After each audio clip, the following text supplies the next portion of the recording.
سورۃ الاحزاب 9 رکوعات 73 آیات پر مشتمل مدنی صورت ہے۔ ترتیب قرآن کی اعتبار سے اس صورت کا نمبر 33واں ہے۔ احزاب سے مراد گروہ اور جماعتیں۔ مشرکین مکہ نے تمام عرب کے قبائل کو اسلام کے خلاف آمادہ جنگ کر کے مدینہ منورہ کا محاصرہ کر لیا۔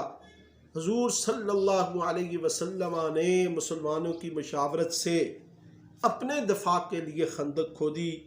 اس لیے اسلامک ہسٹری میں اس جنگ کو غزوہ احزاب یا غزوہ احد کے نام سے پکارا جاتا ہے، یاد کیا جاتا ہے۔ اس صورت میں مدنی صورتوں کی طرح قانون سازی کی گئی ہے۔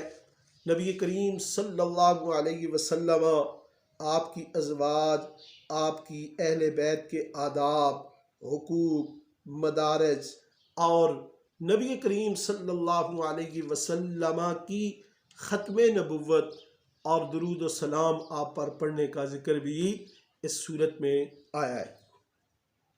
سب سے پہلے اللہ رب العزت نے فرمایا یا ایھا النبی اتق اللہ ولا تطع الکافرین والمنافقین۔ سورت کی ابتدا میں اللہ رب العزت نے تقوی کے حکم کے ساتھ ساتھ کافروں اور منافقوں کی عدم اطاعت کرنے اور وحی الہی کی اتباع کرنے اور کامل اللہ پر توکل کرنے کی تلقین فرمائی ہے۔ اس کے بعد اللہ رب العزت نے فرمایا کہ کوئی بھی شخص ایسا نہیں پیدا کیا من قلبین فی جوفی کہ اس کے سینے میں دو دل ہوں۔ ہر شخص کے سینے میں ایک دل ہے۔ پھر زہار یعنی جو لوگ اپنی بیوی کی پش کو اپنی ماں کی پش کے مشابہ قرار دیتے ہیں، اس کا ذکر کیا اپنی کہ یہ بری بات ہے، ایسی بات کرنے والوں کی مذمت کی، اور اسی طرح فرمایا کہ رشتوں کے احکام بیان کیے گئے۔ کسی کو بیٹا، بیٹی، بہن یا ماں کہہ دینے سے یہ رشتے ثابت نہیں ہو جاتے۔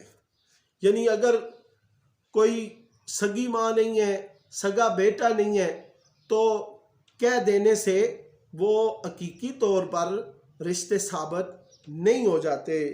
اگر اللہ رب العزت نے فرمایا لہذا متبنہ کو اس کے باپ ہی کی طرف منسوب کیا جائے۔ اگر کوئی شخص ہے اس کے والد کا پتہ نہیں تو تمہارا وہ بھائی ہے اور تم اس کو فَإِخْوَانُكُمْ فِي الدِّينِ وَمَوَالِيكُمْ، تو وہ تمہارا دینی بھائی ہے اور تمہارے دوست ہیں۔ اسی طرح نبی کریم صلی اللہ علیہ وسلم کی ذات اہل ایمان کے لیے ان کی جانوں سے زیادہ مقدم ہے۔ النبی اولیٰ بالمؤمنین من انفسہم وازواجہ امہاتہم، اور نبی علیہ السلام کی بیویاں مسلمانوں کی مائیں ہیں۔ ایمان والوں پر نبی علیہ السلام کا حق سب سے زیادہ ہے۔ نبی علیہ السلام، بخاری شریف کی حدیث ہے، نبی علیہ السلام نے فرمایا ہر مومن کے لیے دنیا اور آخرت میں سب سے زیادہ اولا ہوں۔ چاہو تو یہ آیت پڑھ لو النبی اولیٰ بالمؤمنین من انفسہم۔ سورۃ الاحزاب کے دوسرے رکوع میں اللہ رب العزت نے فرمایا یا ایھا الذین آمنوا اذکروا نعمت اللہ علیکم اذ جاءتکم جنودا فارسلنا علیہم ریحا وجنودا لم تروها۔ اے ایمان والو، اللہ کا وہ انعام یاد کرو جب تم پر لشکر چڑھائے تو ہم نے ان پر آندھی بھیجی اور نہ دکھائی دینے والی فوجیں یعنی فرشتوں کی فوجیں بھیجی، اور تمہارے دشمن کو تمہارے سامنے ذلیل کیا۔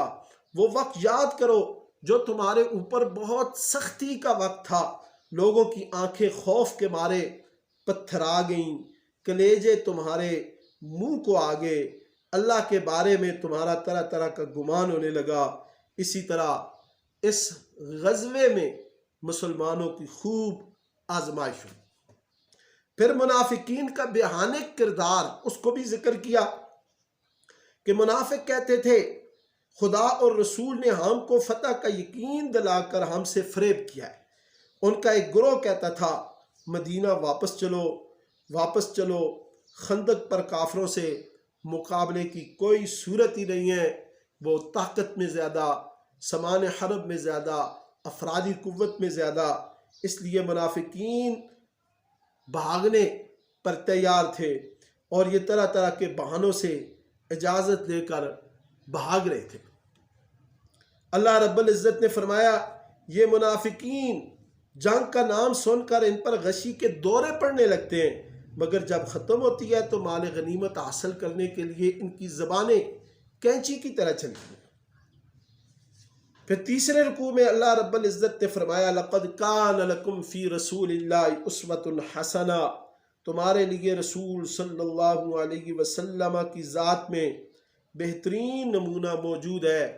نبی علیہ الصلوۃ والسلام کی ذات، آپ کی سنتیں، آپ کا طریقہ تمام امت کے لیے ایک بہترین نمونہ ہے اور یہی کامیابی اور نجات کا ذریعہ ہے۔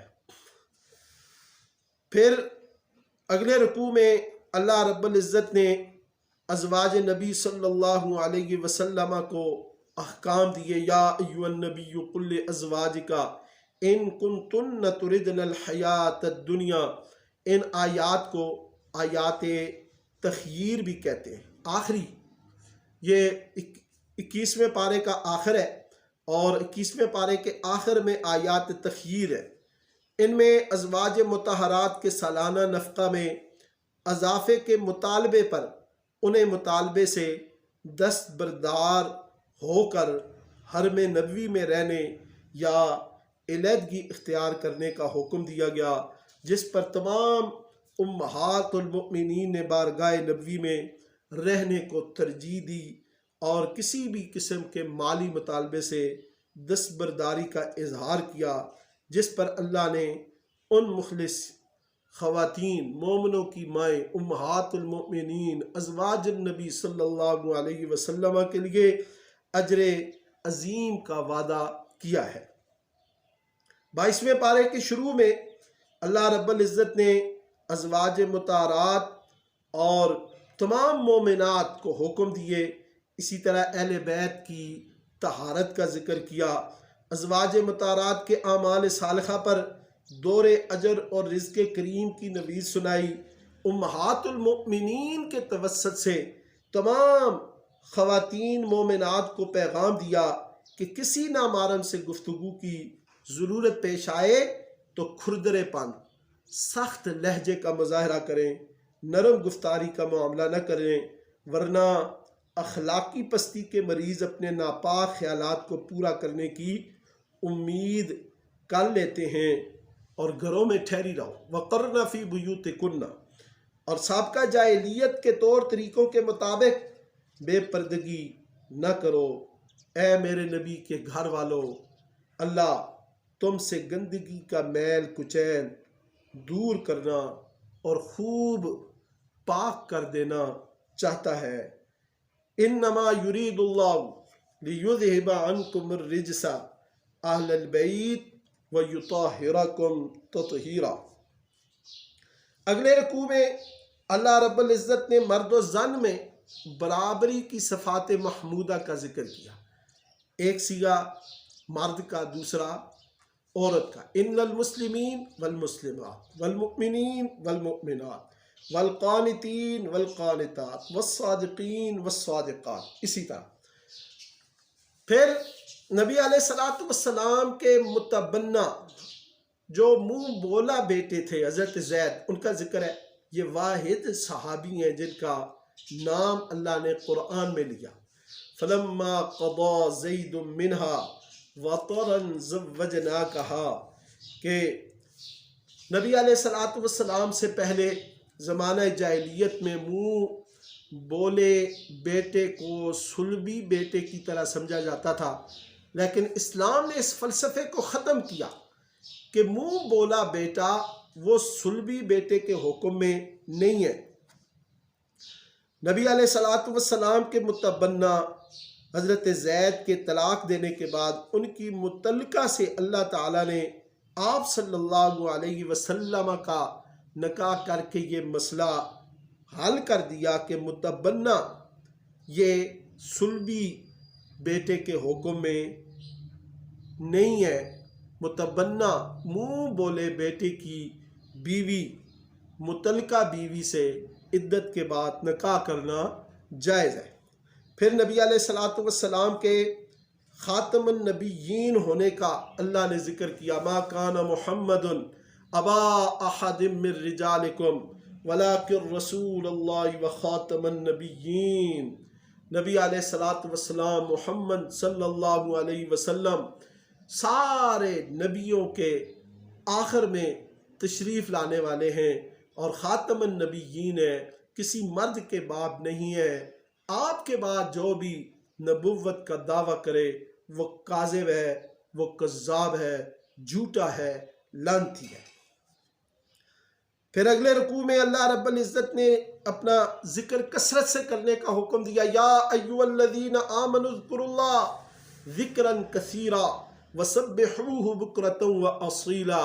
اے ایمان والو، اللہ کا ذکر کثرت سے کرو، صبح و شام کرو، تسبیح، تحلیل، تحمید، ثنا کرو۔ پھر نبی علیہ الصلوۃ والسلام کی امتیازی خصوصیات کا ذکر کیا۔ اللہ نے فرمایا، اے نبی، ہم نے آپ کو گواہ، بشارت دینے والا، ڈرانے والا، اللہ کی طرف دعوت دینے والا اور روشن چراغ بنا کر بھیجا ہے۔ پھر ایک ایسی عورت کا حکم جس کا نکاح ہو گیا لیکن رخصتی نہیں ہوئی، اسے طلاق ہو گئی، ایسی عورت کے متعلق بتایا کہ اس کی کوئی عدت نہیں ہے۔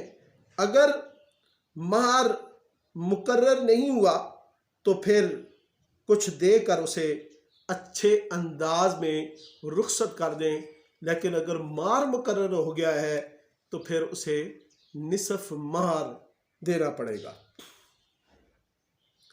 پھر نبی علیہ الصلوۃ والسلام کے لیے عام مومنین کے مقابلے میں زیادہ بیویاں رکھنے کا جواز ہے، اور اسی طرح باری مقرر کرنے اور نبی علیہ الصلوۃ والسلام کی مزید خصوصیات کا ذکر ہے۔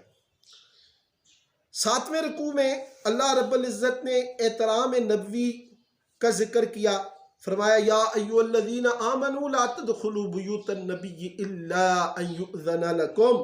اے ایمان والو، نبی صلی اللہ علیہ وسلم کے گھروں میں بلا اجازت مت داخل ہو۔